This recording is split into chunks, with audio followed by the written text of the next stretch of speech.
नमस्कार, जय हिंद दोस्तों। मैं आपका दोस्त डॉक्टर अमित कांसल इग्नो अध्ययन केंद्र 2281 निर्माण कैंपस ऑफ एजुकेशन सर्च व ट्रेनिंग से आपका सबका स्वागत करता हूं। सर्वप्रथम बुद्ध पूर्णिमा की आपको बहुत बहुत बधाई। आज का दिन जो है महात्मा बुद्ध का जो जन्म दिवस माना जाता है और जन्म दिवस माना जाता है, मैं उसकी संपूर्ण इग्नो के विद्यार्थियों को बहुत बहुत बधाई देता हूँ। दोस्तों, हम लोग अलग अलग सेशंस के माध्यम से, कुछ रिकॉर्डेड सेशन के माध्यम से, कुछ लाइव सेशन के माध्यम से आपके सामने उपस्थित होते हैं, आपकी समस्याओं को ध्यान में रखकर। जब हमें होता है कि विद्यार्थियों ने कुछ प्रश्न पूछने हैं हमसे, तो हमारी कोशिश रहती है कि हम उसे लाइव सेशन में आयोजित करें। अदरवाइज़ जो इकाई अनुसार जो विषय हैं उनको हम रिकॉर्डेड सेशन में प्रीमियर करते हैं। तो आज हम जो अपनी सीरीज चल रही है BPAC 133, जो कोर्स कोड है BAG के सेकेंड ईयर के विद्यार्थियों के लिए तो उन विद्यार्थियों के लिए यह काउंसलिंग सेशन आयोजित किया जा रहा है, जो पब्लिक एडमिन के जिन्होंने चुना हुआ एक इलेक्टिव विषय के रूप में पब्लिक एडमिन को चुना है। तो उसकी जो इकाई 5A है उसके बारे में आज हम डिस्कस करेंगे। इकाई का जो टाइटल है वह है विधायिका। विधायिका मतलब लेजिस्लेचर, जिसे हम इंग्लिश में बोल सकते हैं, विधान पालिका बोल सकते हैं। दोस्तों, सरकार के महत्वपूर्ण अंगों में से जो है, सरकार के 3 अंग होते हैं: विधान पालिका, कार्यपालिका और न्यायपालिका। और उनका जो सर्वप्रथम और जिसे सबसे महत्वपूर्ण अंग भी माना जाता है लोकतंत्रीय व्यवस्था होने के कारण, इसे विधान पालिका को माना जाता है, विधायिका को, जिसका मुख्य कार्य, जैसे कि इसके नाम से स्पष्ट है, उसका मुख्य कार्य होता है कानून का निर्माण करना, विधि का निर्माण करना। तो प्रत्येक देश में विधायिका का अलग अलग नाम रहता है, उसका संगठन अलग अलग रहता है, उसका चुनाव अलग अलग तरह का रहता है और उसकी शक्तियों में भी अंतर रहता है, विभिन्न प्रकार की शक्तियाँ रहती हैं। तो भारत एक लोकतंत्रीय देश है। लोकतंत्रीय देश में जो विधायिका होती है उसका चुनाव किया जाता है, जनता द्वारा प्रत्यक्ष रूप में भी किया जाता है। तो भारत में संसदीय शासन प्रणाली है। संसदीय शासन प्रणाली होने के कारण जो कार्यपालिका है वो विधान पालिका के प्रति जवाबदेह है, अपने कार्यों और नीतियों के लिए उत्तरदायी है, रिस्पॉन्सिबल है। तो दोस्तों, जैसे कि अमेरिका में विधान पालिका को हम कांग्रेस बोलते हैं, ईरान में मजलिस बोलते हैं, स्पेन में कोर्ट्स बोलते हैं, या फिर हम फेडरल असेंबली है स्विट्ज़रलैंड में बोलते हैं, है ना। और हम बात करें इंग्लैंड की, वहाँ हम संसद बोलते हैं। भारत में भी संसद बोलते हैं, कहीं नेशनल असेंबली बोलते हैं, कहीं ड्यूमा बोलते हैं। There are the other names जो हैं पार्लियामेंट के, संसद के, विधान पालिका के अलग अलग नाम हैं प्रत्येक देश में। किसी देश में इसका एक सदनीय विधानमंडल है, जैसे चाइना में है, और कई देशों में इसका 2 सदनीय विधानमंडल है, जैसे भारत में है, विधायिका है, केंद्रीय विधान पालिका के रूप में संसद है। जहाँ हम बात करें अमेरिका में 2 सदनीय है, ठीक है।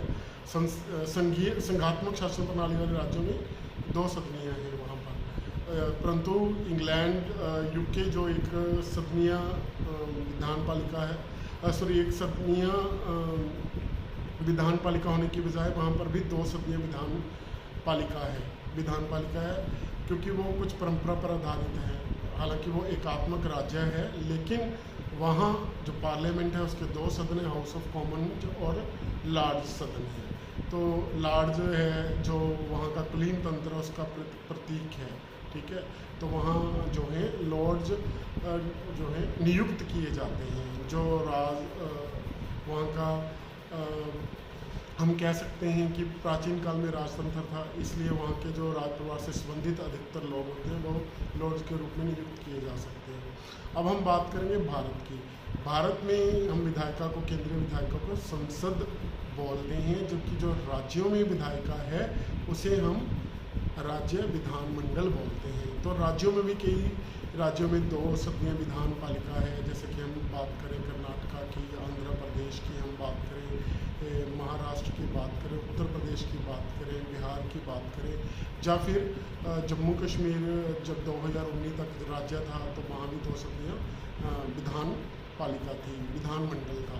तो निम्न सदन को राज्य में हम विधानसभा बोलते हैं, उच्चतम सदन को विधान परिषद बोलते हैं। पंजाब में भी 2 सदनीय विधानमंडल रहा है 1969 तक। तो 1969 में विधान परिषद को समाप्त कर दिया गया था राज्य विधानमंडल द्वारा। तो केंद्रीय स्तर पर जो संविधान का अनुच्छेद है आर्टिकल 79 से लेकर आर्टिकल 123 123 तक जो विभिन्न व्यवस्थाएं हैं, वो प्रोविजंस हैं, वो भारत के संविधान द्वारा विधान पालिका संबंधी की गई हैं। मेंशन कर लीजिए आर्टिकल 79 टू 123 तक।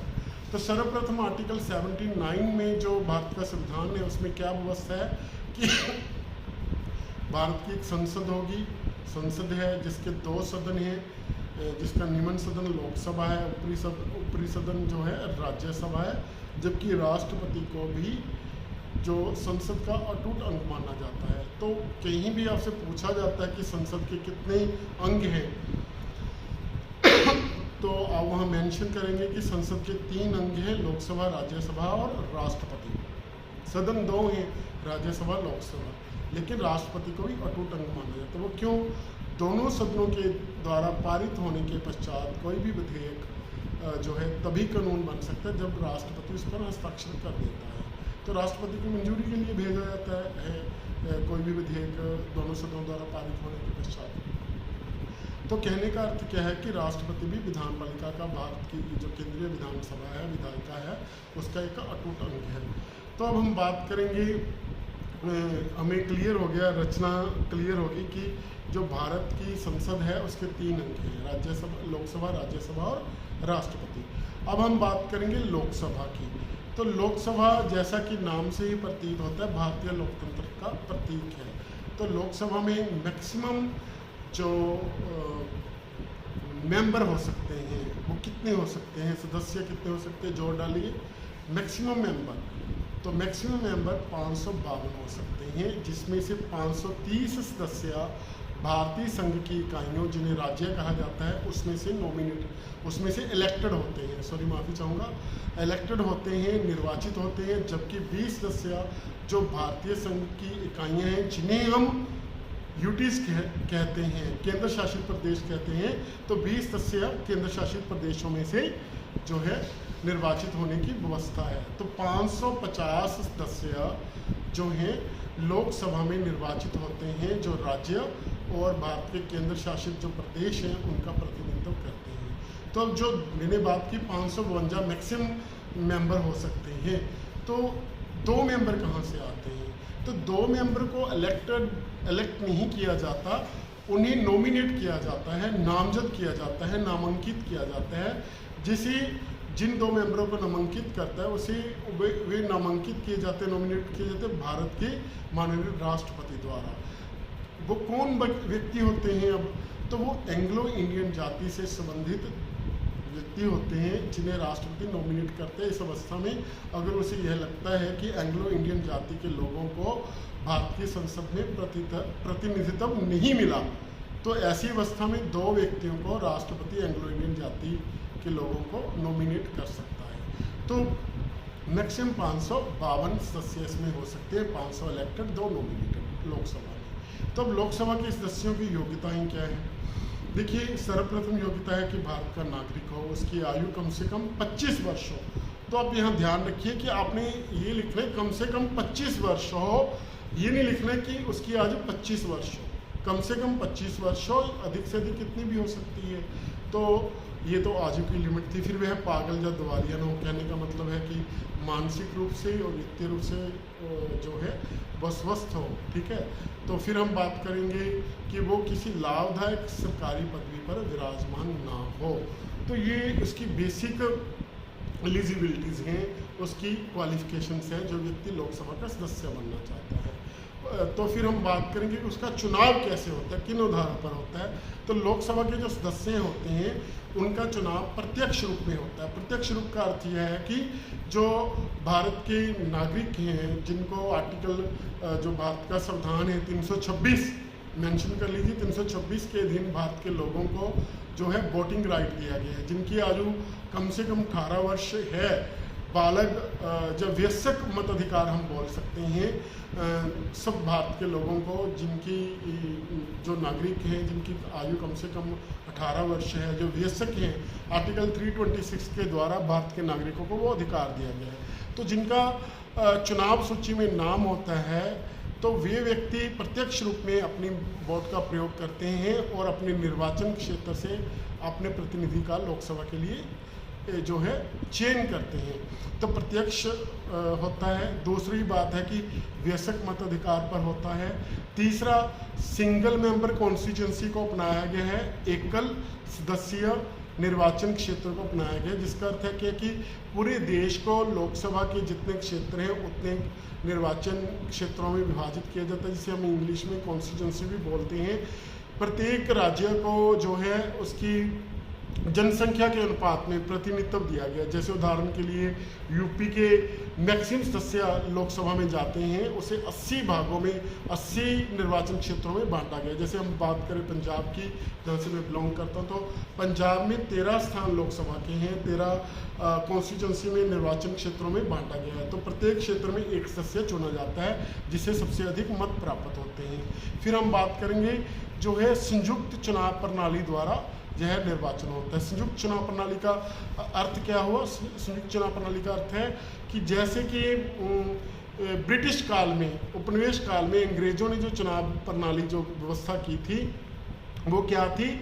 वो सांप्रदायिक चुनाव प्रणाली थी। संप्रदाय के आधार पर कुछ जो है स्थान आरक्षित रखे गए थे और उन आरक्षित स्थानों पर सिर्फ जो थे उस संप्रदाय से संबंधित लोग ही चुनाव लड़ सकते थे और उनको जो संप्रदाय से संबंधित लोग थे उनका जो था उनको मत देने का अधिकार भी उस संप्रदाय के लोगों को ही था। उदाहरण के लिए अगर कोई स्थान मुसलमानों के लिए आरक्षित है तो उस स्थान पर सिर्फ मुसलमान जो व्यक्ति था वो उस संप्रदाय से संबंधित व्यक्ति ही चुनाव लड़ सकता था और उसी इलेक्शन में जो मत देने का अधिकार होता था वो भी संप्रदाय के आधार पर था। सिर्फ मुसलमान ही उन्हें जो मुसलमान थे उनको ही मत देने का अधिकार था। ये एक उदाहरण थी। लेकिन भारत में धर्म के आधार पर किसी भी प्रकार का जो संप्रदाय के आधार पर कोई आरक्षण नहीं दिया गया। वो अलग बात है कि लोकसभा में जो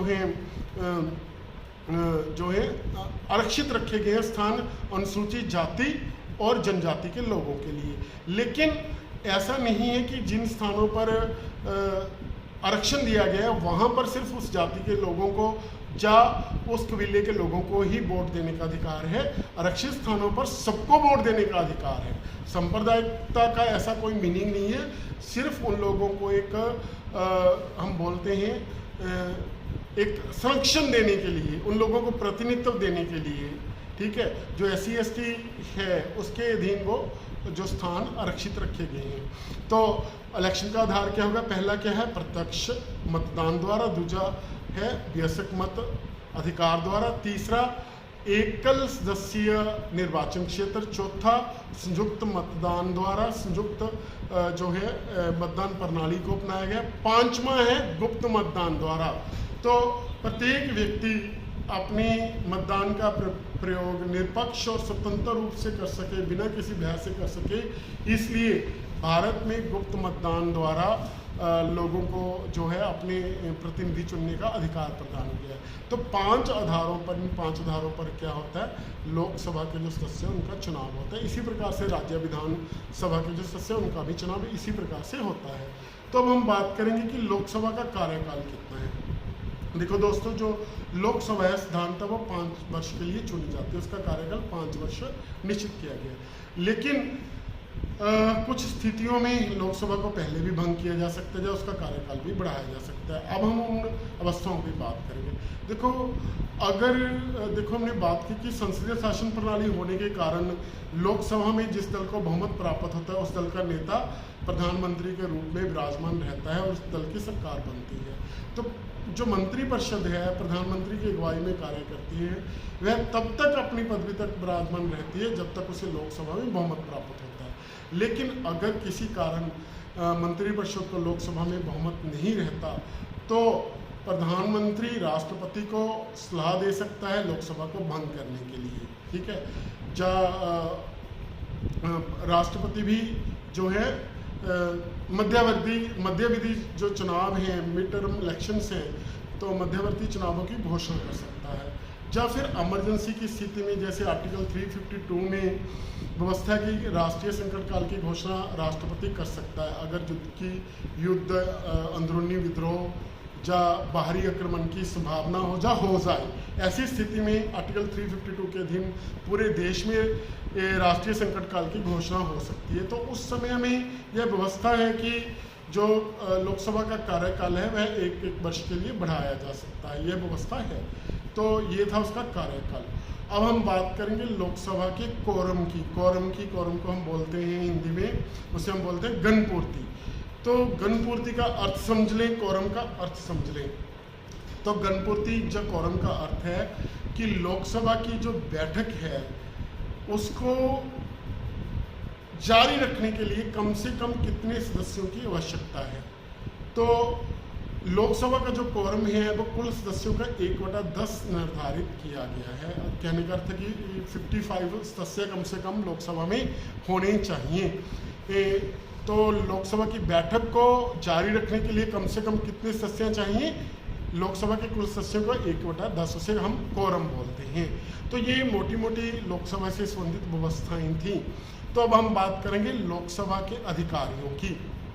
लोकसभा का जो अधिकारी होता है, सर्वोच्च अधिकारी है, उसे हम बोलते हैं स्पीकर। आर्टिकल 93 के अधीन इसकी व्यवस्था की गई है। लोकसभा अपने सदस्यों में से ही जो है अपने स्पीकर का चयन करती है।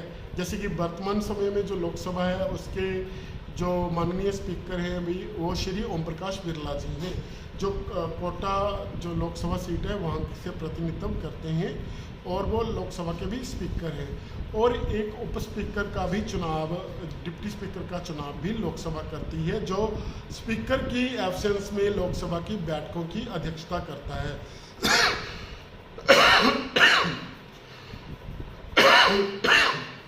माफ़ी चाहूँगा। तो स्पीकर का मुख्य कार्य क्या है? लोकसभा की बैठकों की अध्यक्षता करना, उसमें अनुशासन बनाए रखना, उसके विधि नियमों की व्याख्या करना, लोकसभा के बैठकों का संचालन करना। तो देखो लोकसभा के जो सेशन है उसके संबंधी क्या व्यवस्था है? लोकसभा के सेशन स्पीकर नहीं बुलाता, पहले ये बात ध्यान रखिए। लोकसभा के सेशन कौन बुलाता है? राष्ट्रपति बुलाते हैं। तो राष्ट्रपति द्वारा लोकसभा का सेशन बुलाया जाता है। तो साल में कम से कम 2 सेशन होने जरूरी हैं। कम से कम लोकसभा के कितने सेशन होने जरूरी हैं? 2। तो 2 सेशनों के मध्य 6 महीने से ज़्यादा का समय नहीं व्यतीत होना चाहिए, यह संवैधानिक शर्त है। ठीक है। लोकसभा और राज्यसभा के सेशन साधारणतः इकट्ठे बुलाए जाते हैं। तो संसद का सेशन कौन बुलाता है? राष्ट्रपति द्वारा बुलाया जाता है। लेकिन बैठक की, लोकसभा की बैठकों की अध्यक्षता कौन करता है? उसके माननीय स्पीकर करते हैं। और स्पीकर की एब्सेंस में कौन करते हैं? Deputy speaker. स्पीकर द्वारा जब लोकसभा द्वारा कोई विधेयक पास कर दिया जाता है, उसके द्वारा यह प्रमाणित कर दिया जाता है कि यह विधेयक साधारण है या वित्तीय है। साधारण है या वित्तीय है, क्योंकि वो दूसरे सदन के पास, राज्यसभा के पास जाता है। तो राज्यसभा के बाद पारित होने के पश्चात राष्ट्रपति के पास जाता है। तो अगर साधारण विधेयक उसने प्रमाणित कर दिया स्पीकर ने, तो राज्यसभा उस विधेयक को अपने पास 6 महीने के लिए रोक सकती है। लेकिन अगर वित्तीय विधेयक के रूप में उसे प्रमाणित किया तो उसे मात्र राज्यसभा 14 दिन के लिए रोक सकती है और उसमें वो संशोधन नहीं कर सकती। ये पूरी प्रक्रिया है इसकी, ठीक है, जो हम प्रक्रिया के अधीन डिस्कस करेंगे। तो ये थी उनके अधिकारियों की बात। फिर अब हम बात करेंगे राज्यसभा की। राज्यसभा की क्या रचना है उसके बारे में बात करेंगे सर्वप्रथम। तो राज्यसभा के जो मैक्सिमम अधिकारी सदस्य हो सकते हैं वो कितने हो सकते हैं? 250 लोकसभा के सदस्य हैं चाहे राज्यसभा के सदस्य हैं, हम उसे क्या बोलते हैं? संसद सदस्य, मेंबर पार्लियामेंट, MP बोलते हैं। तो राज्यसभा में मैक्सिमम सदस्य कितने हो सकते हैं? 250। 250 सदस्यों में से 238 सदस्य भारतीय संघ की इकाइयों द्वारा निर्वाचित होते हैं और जबकि 12 सदस्य जो हैं वो राष्ट्रपति द्वारा नामांकित होते हैं, नॉमिनेटेड होते हैं, नामजद होते हैं। वो कौन व्यक्ति होते हैं? 12 जिन व्यक्तियों को, पहला है हम बात करेंगे कला, साहित्य, विज्ञान या समाज सेवा के क्षेत्र में जिन्हें विशेष अनुभव है या जिन्होंने विशेष ख्याति प्राप्त की हो। आई रिपीट, जिन्होंने कला, साहित्य, विज्ञान या समाज सेवा के क्षेत्र में व्यवहारिक अनुभव हो जिन्हें, या जिन्होंने विशेष ख्याति प्राप्त की हो, ऐसे 12 व्यक्तियों को राष्ट्रपति जो है राज्यसभा में नामजद कर सकता है, ताकि ऐसे महान व्यक्तियों के अनुभव का जो है विधान पालिका में फ़ायदा मिल सके, राज्यसभा में फ़ायदा मिल सके। जबकि 238 जो व्यक्ति इलेक्टेड होते हैं वो कैसे इलेक्टेड होते हैं, तो मैं बता दूं कि लोकसभा भारतीय लोकतंत्र का प्रतीक है। जो राज्यसभा है, जैसा कि इसके नाम से प्रतीत होता है, वो भारतीय संघ का प्रतिनिधित्व करता है। जैसा कि मैंने अपनी पूर्व इकाई में आप लोगों को भारतीय संघवाद के बारे में बताया था। तो भारत के जो राज्य हैं वो इकाइयां हैं, वे नॉमिनेट अपना इसमें मेंबर्स करते हैं। प्रत्येक राज्य को उसकी जनसंख्या के अनुरूप जो है प्रतिनिधित्व दिया गया है, जो भारतीय संघ की विशेषता। जैसे कि नागालैंड सिर्फ 1 मेंबर भेजता है, पंजाब 7 भेजता है इसमें, है ना, हरियाणा 5 भेजता है, यूपी है वो मैक्सिमम भेजता है। तो प्रत्येक राज्य को उसकी जनसंख्या के अनुपात में राज्यसभा में प्रतिनिधित्व दिया गया है। तो उसके सदस्यों का चुनाव कैसे होता है? उसके सदस्यों का चुनाव अप्रत्यक्ष रूप में होता है। अब सोचिए, क्या कभी अपने राज्यसभा के व्यक्ति के लिए, एमपी के लिए इलेक्शन में वोट दिया? नहीं दिया। हमने अपने सरपंच के लिए दिया होगा, हमने पंच के लिए दिया होगा, हमने एमसी के लिए दिया होगा, हमने एमएलए के लिए दिया होगा, हमने लोकसभा के सदस्य के लिए भी जो है मतदान किया होगा। लेकिन कभी भी राज्यसभा या राष्ट्रपति के मतदान में हमने भाग नहीं लिया, क्योंकि उनका चुनाव क्या होता है? अप्रत्यक्ष रूप में होता है। उसमें जनता प्रत्यक्ष रूप में भाग नहीं लेती, बल्कि जनता द्वारा चुने गए प्रतिनिधि उस इलेक्शन में भाग लेते हैं। जैसे कि राज्यसभा के जो सदस्य हैं वो उस राज्य के विधानमंडल के निर्वाचित सदस्यों द्वारा चुने जाते हैं, जिन्हें हम एमएलए बोलते हैं। तो उनके द्वारा वो चुने जाते हैं, वो अप्रत्यक्ष रूप में चुने जाते हैं। उस विधि को हम बोलते हैं अनुपातिक प्रतिनिधित्व प्रणाली के आधार पर अकहरी बदलमी वोट प्रणाली द्वारा, प्रोपोर्शनल रिप्रेजेंटेशन सिस्टम के द्वारा हम सिंगल ट्रांसफरेबल वोट के माध्यम से उनका चुनाव करते हैं। कौन करते हैं? उस राज्य के संबंधित विधायक होते हैं, जो एमएलए जिन्हें हम आम भाषा में बोलते हैं, वो निर्वाचित एमएलए द्वारा अपने राज्य के जो है राज्यसभा के लिए जो निर्वाचित किए जाने सदस्य, उनका चुनाव किया जाता है। अब हम राज्यसभा के जो सदस्य हैं उनका कार्यकाल के बारे में हम बात करें। देखिए, राज्यसभा एक स्थायी सदन है। जैसे लोकसभा को राष्ट्रपति भंग कर सकता है, राज्यसभा को संपूर्ण रूप में भंग नहीं किया जाता। उसके सदस्यों का कार्यकाल 6 साल है, लेकिन राज्यसभा के सभी सदस्यों का एक साथ चुनाव नहीं होता। तो उसमें यह व्यवस्था है कि प्रत्येक जो 1/3 राज्यसभा है उसका प्रत्येक 2 साल के बाद चुनाव होता है। हर 33% जो सदस्य हैं, 33% सदस्य हैं, उनका प्रत्येक 2 साल के बाद चुनाव होता है, जिनका कार्यकाल 6 वर्ष पूरा हो चुका हो। तो जो राज्यसभा के सदस्य हैं उनका कार्यकाल 6 साल है। प्रत्येक 2 वर्ष के बाद 1/3 सदस्यों का चुनाव होता है। पूर्ण रूप से सारी राज्यसभा के सदस्यों का चुनाव नहीं होता। अब इसके हम कोरम की बात कर लेते हैं। तो कोरम कितना है? कोरम उसी प्रकार से राज्यसभा की बैठक को कंटिन्यू रखने के लिए, जारी रखने के लिए कम से कम 1/10 जो सदस्य हैं वो उपस्थित रहने चाहिए राज्यसभा में। फिर इसके जो अधिकारी हैं उन्हें कौन कौन से हैं, तो आप यहाँ याद रखिए कि जो राज्यसभा के अध्यक्ष हैं, चेयरमैन हैं, वो इलेक्टेड नहीं होते। उनके लिए हम एक वर्ड यूज करते हैं, पदेन, एक्स ऑफिसियो। जो भारत के माननीय उपराष्ट्रपति हैं, कोई भी व्यक्ति उस पदवी पर होगा जो पदवी के कारण राज्यसभा के क्या बनते हैं? चेयरमैन बनते हैं। तो इसलिए हम उसको एक्स ऑफिसियो चेयरमैन बोलते हैं या पदेन सभापति बोलते हैं। तो भारत के जो भी उपराष्ट्रपति की पदवी पर जो व्यक्ति विराजमान होगा वो माननीय उपराष्ट्रपति भारत की राज्यसभा के पदेन सभापति होंगे। जैसे कि अभी वर्तमान में एम वेंकैया नायडू जो माननीय भारत के उपराष्ट्रपति हैं वो राज्यसभा के चेयरमैन हैं। राज्यसभा अपने सदस्यों में से ही जो है एक उप चेयरमैन को इलेक्ट करती है, निर्वाचित करती है, जो चेयरमैन की उपस्थिति में राज्यसभा की कार्यवाही चलाते हैं, उसकी बैठकों की अध्यक्षता करते हैं, उसमें अनुशासन बनाए रखते हैं और उसकी कार्यवाही का संचालन करते हैं। हम जैसा कि मैं पहले ही बता चुका हूं कि संसद का अधिवेशन साल में कम से कम 2 बार होना जरूरी है। उसी प्रकार राज्यसभा की बैठकें भी साल में कम से कम 2 बार होनी चाहिए और 2 बैठकों के बीच में जो है साल से 6 महीने से अधिक का समय व्यतीत नहीं होना चाहिए। ये मैंने बात की राज्यसभा की।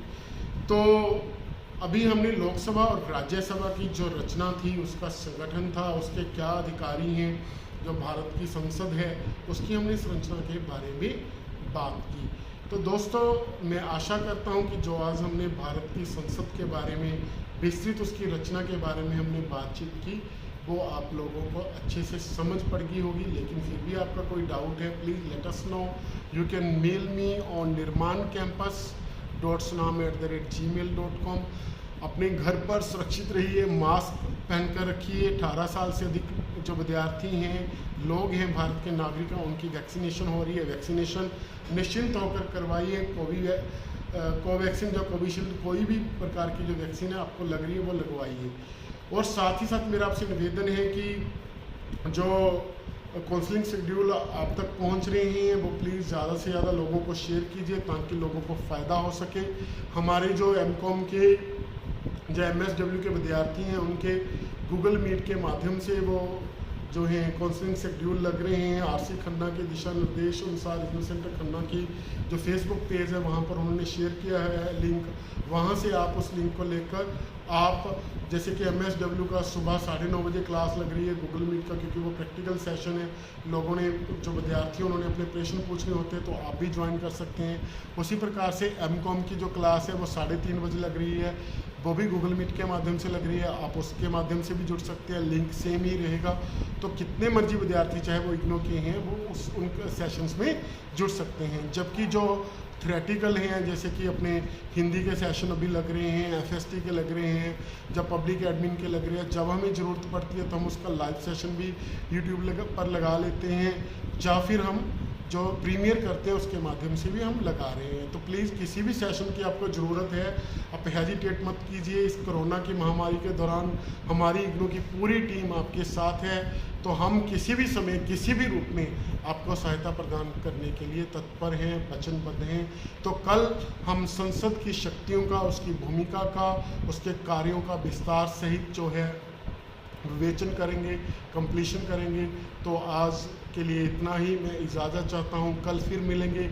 जय हिंद दोस्तों, अपना ख्याल रखें क्योंकि आपका जीवन इस देश के लिए, समाज के लिए, आपके परिवार के लिए और अपने खुद के लिए बहुत ही महत्वपूर्ण है, बहुत ही कीमती है। तो हमें एक लंबी लड़ाई लड़नी है, तो हम उस लड़ाई को तभी लड़ सकते हैं जीवन में जो संघर्ष है अगर हम स्वस्थ रहेंगे। तो स्वस्थ रहिए, मस्त रहिए, खुश रहिए। नमस्कार, धन्यवाद।